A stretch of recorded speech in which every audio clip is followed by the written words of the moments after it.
Hi guys, welcome to the third episode of Getting to 1000 ELO. This time I finally get to 800 ELO on chess.com. Hi guys, this is the first game I'm going to show you, and this was a very close match because I made quite a large blunder. So I started with e4. My opponent tried to play I don't know what he was trying to play. The French defense. So he's trying to play the French defense. So I just pushed d4 to go for the center. He attacks my e4 pawn. Just normal development. He castles. I move my bishop out to d3. And when my opponent moved his pawn to d5, I just moved my e-pawn to e5 to attack his knight. He moves his knight back. I think that was the best move for his knight, or he could have gone here. I'm not sure. So then I develop my other bishop. He develops his knight, and I push my queen to help make this bishop more powerful. He moves his knight, I think he's trying to take this bishop. I take it. I move my bishop back because I don't want to trade my bishop for this knight, because this is a powerful bishop as it's looking in this direction, and bishops are generally better than knights. So I move back, and my opponent develops his bishop. I try to kick the king out. I try to kick his knight out. Overall, I think I'm better, because my pawns are structured in a way where my pieces are all attacking on this side of the board, but while his pieces are attacking more on this side of the board. So if I castle this way, like this, then it'll be hard of him to attack me. So I castle, and my opponent pushes his pawn to b6. I'm not sure what's the point in that move. I move my bishop back from d3 to attack this pawn and like this area in general. My opponent pushes his pawn to a5. That was probably the point of this move, to try to take control here. So I develop my knight to g5, trying to target this square. My opponent blocks my bishop's sight of this square by pushing his g6 pawn. And I move my other knight back to rotate him here or here to create more of an attack. Then my opponent moves his knight back here. I'm not sure what's the point of moving his knight back to a7. Then I push my pawn to h4 to move my pawn here to try to make him take, and so it would open up his whole position. Then he moves his rook to c8. I develop my knight, as I said. And my opponent pushes his pawn to c5. He's sort of trying to open up the center. Because I'm not sure who has central dominance. I think he may have, because his pawns are covering all of these squares. I think this pawn is very annoying because it is covering this square, and my knights could go there, but instead they can't. So after that, I move my pawn to h5, trying to open his position up. My opponent takes my d4 pawn. Instead of taking back, I decide to move my bishop to f4, because I realized that this knight is being attacked by the queen, by my opponent's bishop and his knight and his queen, And so if I take with the bishop, only my queen's defending my knight, and so it would just be free knight for my opponent. And then my opponent develops his knight from e8 to c7. He's probably trying to move to this square, because his other knight and bishop are both covering the square. I take his pawn. He takes back with the f pawn, which I think was better than taking with his h7 pawn, because now his knight's more active, and now his rook is more active in the game. I move my knight back because I wanted to try and move my bishop here to open up the position. And then my opponent moves his king to f7. I think this was a big mistake. I'm not sure why he did this, because this just opens up his king. However, I think he was trying to move his king to e8, which should make it more into safety, because while it's in here, it's not safe at all. It's very open. So after that, I take his d4 pawn,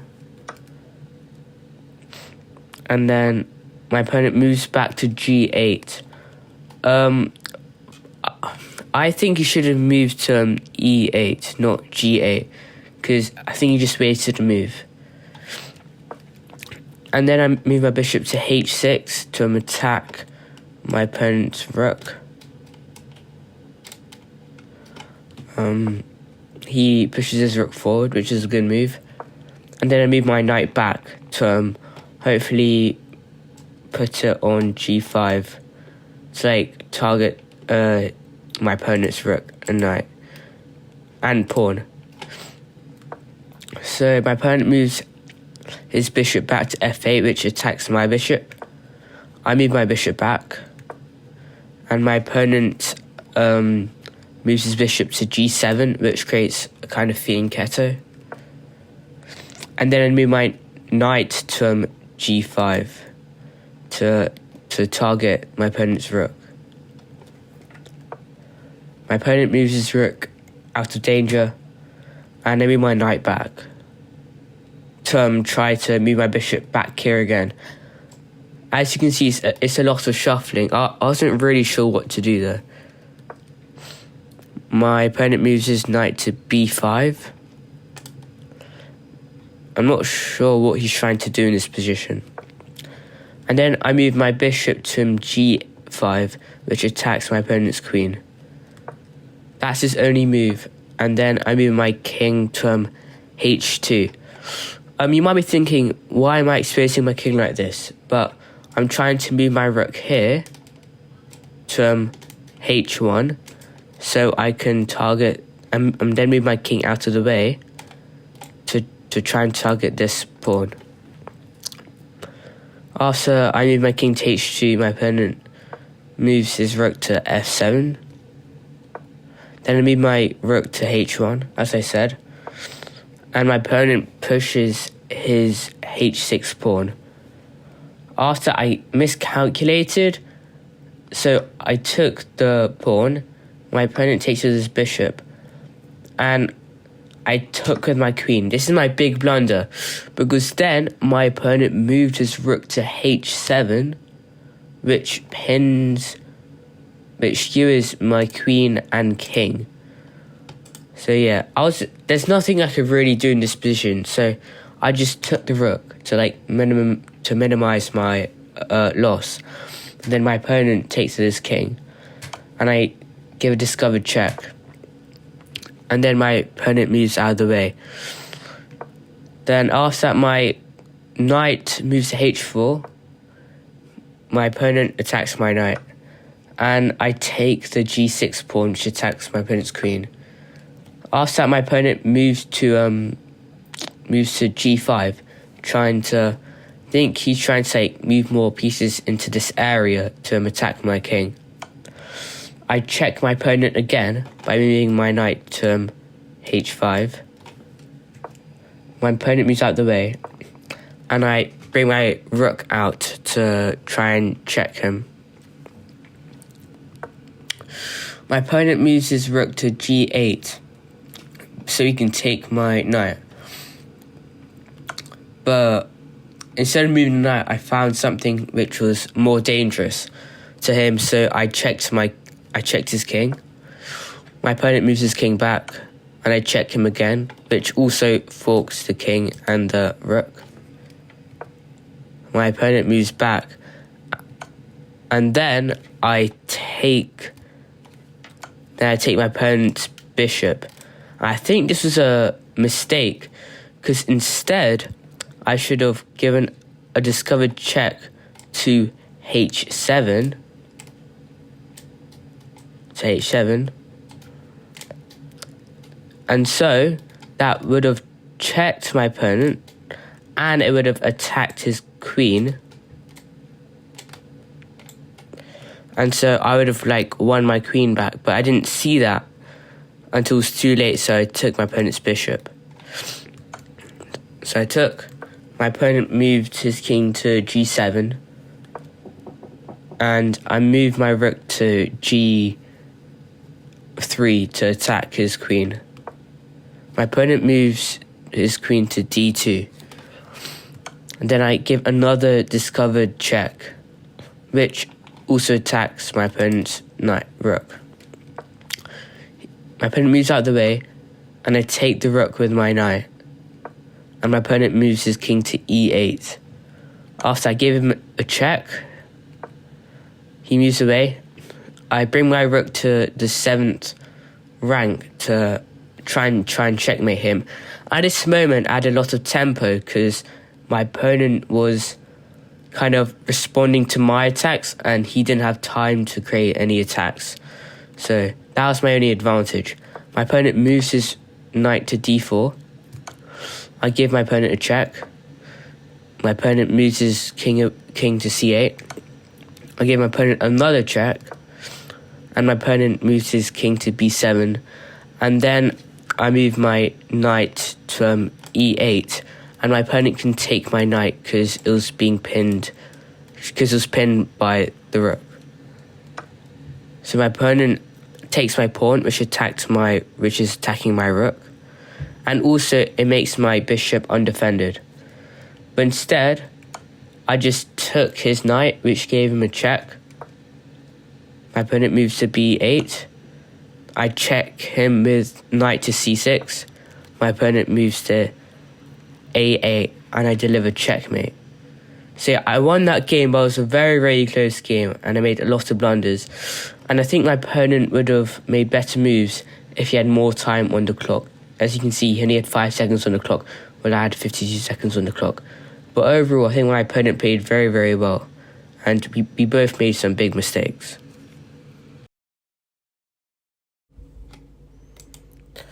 This is the second game I'm going to show you guys, and this one didn't go so well. So my opponent started with f3, and I started with the Sicilian. So my opponent went g3, knight c6,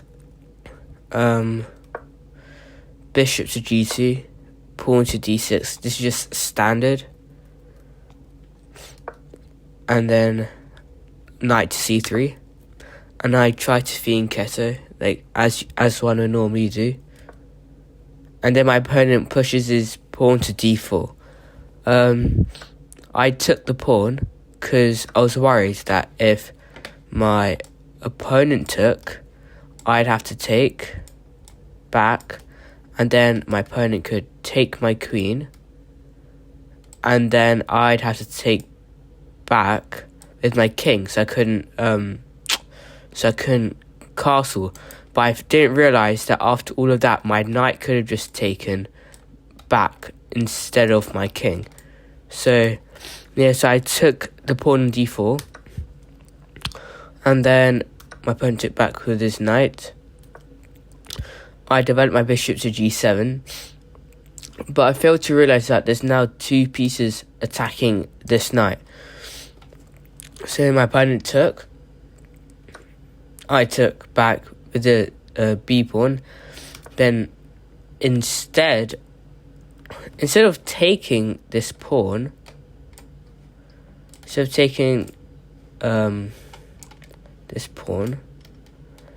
this bishop taking this pawn, my opponent decided to move his knight to e4.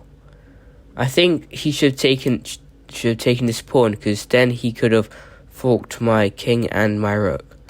But instead he moved knight to e4. Then I moved my bishop to d7, so this pawn would be defended. And then my opponent moved his pawn to c3. I just developed my knight. My opponent moved his knight to g5.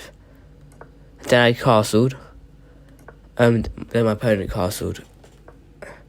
Then I moved my rook to b8, trying to get control of this rank. And my opponent moved his bishop to d2, which I think was a mistake because it left this pawn undefended. But that's what I thought at first. But then I realized if I took this pawn, then my opponent could move here and I'd have to trade, which I didn't. No, actually, never mind. I think that was a mistake because I could have taken this pawn. Even if my opponent forced me to try and trade, I could take this pawn. No, so never mind. My opponent, that was a mistake from my opponent because he left the pawn hanging.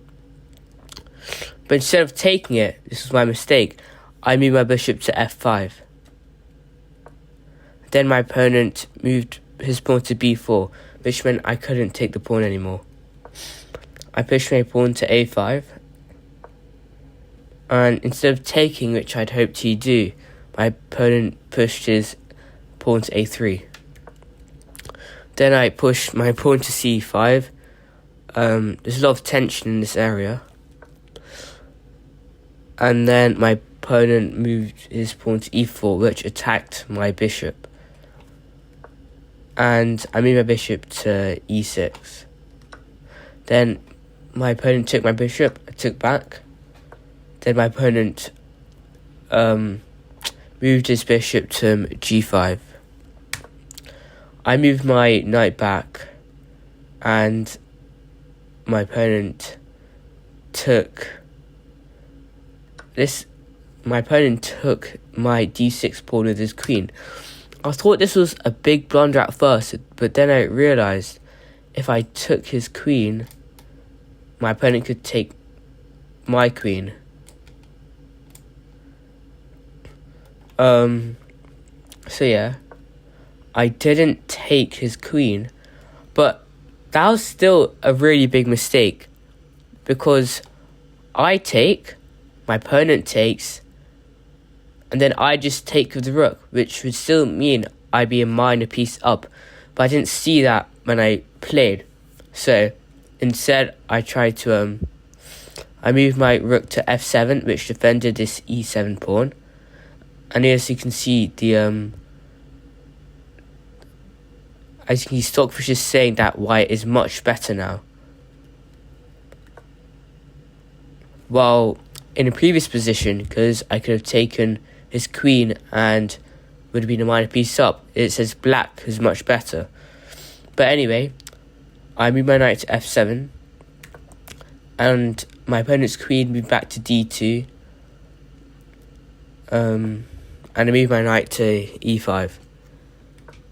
After that, my opponent moved his bishop to f4, which pinned the knight to my rook, which was quite annoying because I was planning to move my knight somewhere, maybe create an attack. So I took my opponent's queen, which meant my opponent would have to take with his bishop, and so my knight wouldn't be pinned anymore. So my opponent took. I moved my knight to c4, and my opponent moved back to attack my rook. After that, I took control of the open file by moving my rook to d8, and my opponent pushed his pawn to d5. Then I moved my rook to d3, because I was trying to take this pawn. But my opponent just defended it. And I moved my rook, and then after I moved my rook to f8 because I was worried my opponent could try to promote this pawn. So then my opponent pushed his a pawn to a4. I doubled my rooks, and my opponent moved his bishop to c7. And this is where things started going really, really wrong, because it attacked my rook, and also it meant he could push his pawn, and I couldn't really do anything about it because his bishop was also defending that square. So I moved my knight to d7, and my opponent pushed his pawn, and then I made a mistake. I took this c3 pawn. I was too focused on the c3 pawn. Well, instead, I should have taken this pawn, which would have prevented my opponent from promoting. So instead, I took the pawn, and then my opponent pushed, and there's nothing I could do, so I moved my bishop back. My opponent promoted with a check. I moved my king away. My opponent took my bishop, which created another check. My knight took, and my opponent used his queen to take my knight. And then after that, I just resigned because there's nothing I could do. This is the third and final game I'm going to show you guys, and this is where I finally got to 800 elo on chess.com. Unfortunately, this game wasn't really interesting, and it was only 16 moves long. It was quite anticlimactic. But let's just begin. So my opponent started with e4, and I just played the Sicilian, so c5. Then my opponent moved his bishop to c4. I moved my knight to c6. Then my opponent moved his queen to f3, which threatened checkmate by his queen taking on f7. So after that, I moved my knight to block the queen's view of this f7 square. My opponent moved his knight to e2. I pushed my d6 pawn, and then my opponent moved his bishop to b5, which pinned my knight to my king. I just tried to kick the bishop out, and I moved my g6 pawn ready to fianchetto. Then my opponent moved his pawn to d4, and instead of taking, I attacked the queen to try and kick it out of the center. So my opponent moved his queen to b3, which was attacking my b7 pawn. So I pushed the pawn, which defended it, because the a6 pawn defended the b5 square, and also this pawn attacked and trapped my opponent's bishop. Due to this, my opponent's bishop took my b5 pawn. I just took back, and my opponent's queen took back. Then after that, I moved my queen to c7, which defended my knight. My opponent took my c5 pawn. I took back, and my opponent's queen took back. Then I moved my rook to c8, and my opponent moved his knight to d4, which was trying to put pressure on this knight. But I just decided to trade knights. My opponent moved his queen to d4 and took back, and I moved my rook to d8, and then my opponent moved his queen to a4, which gave a check. And as you can see, if my rook moves to d1, it should checkmate because my bishop's also on the square. So yeah, so I think that was my opponent's only move, checking my king. So I blocked with my bishop, and my opponent castled. And then that was just a massive blunder from my opponent, because I just took my opponent's queen, and then he just abandoned the game. So yeah, that was a good win, but it was quite anticlimactic for reaching 800 elo. Bye guys, and subscribe for the next episode of me getting to 900 elo.